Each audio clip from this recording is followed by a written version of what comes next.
Imagine your home, the land your family has worked for generations, suddenly under threat.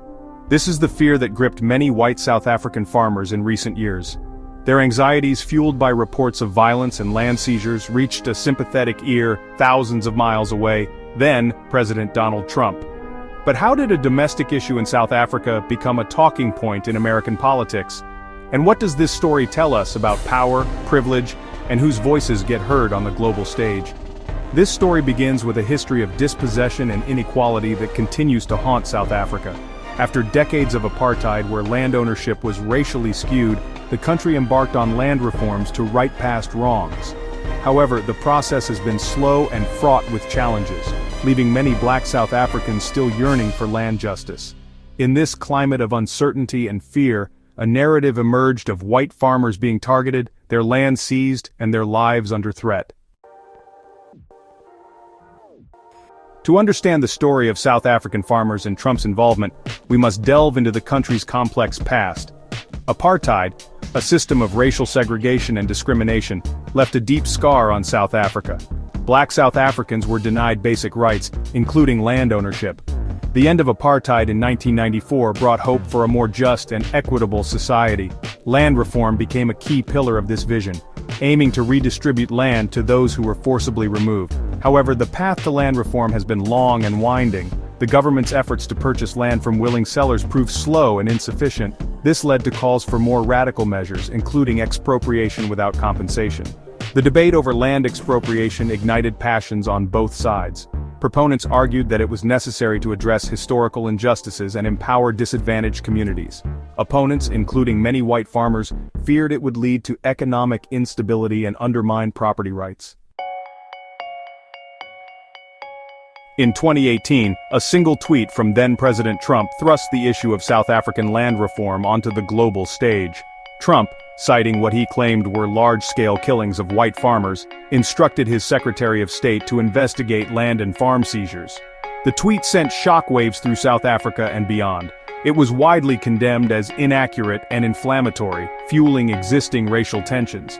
Critics accused Trump of pandering to his base and promoting a distorted view of events in South Africa. Despite the backlash, Trump's tweet had a significant impact. It amplified the voices of those who claimed white farmers were being persecuted. It also emboldened groups like AfriForum, an Afrikaner lobby group, who seized on the opportunity to garner international support for their cause. AfriForum representatives traveled to the United States, meeting with lawmakers and conservative media outlets, painting a picture of white farmers under siege. Section 4. AfriForum, Crusaders for a Cause or Merchants of Fear. AfriForum, a self-described civil rights organization, emerged as a prominent voice in the debate over South African land reform. The group, which advocates for the interests of Afrikaners, a white minority descended from Dutch settlers, gained notoriety for its vocal opposition to land expropriation. AfriForum argued that it would lead to economic collapse and violate property rights. They also claimed that white farmers were being targeted for violence, often framing it as a form of reverse racism. However, AfriForum's claims have been disputed by many. Critics accuse the group of inflating statistics on farm murders and exploiting racial anxieties to advance their agenda. They argued that AfriForum's focus on white farmers ignored the broader context of violence in South Africa, where crime rates are high across all racial groups. The debate over AfriForum's role in shaping the narrative of white farmers in peril highlights the power of lobbying and the importance of critical media literacy.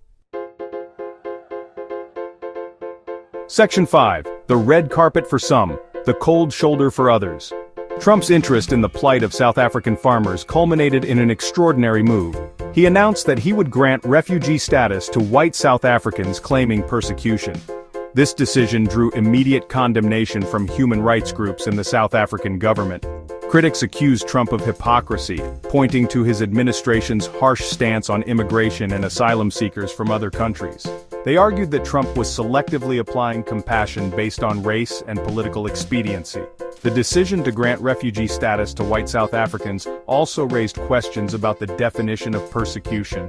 While there is no doubt that some farmers have been victims of violence, critics argued that it did not amount to systematic persecution by the state.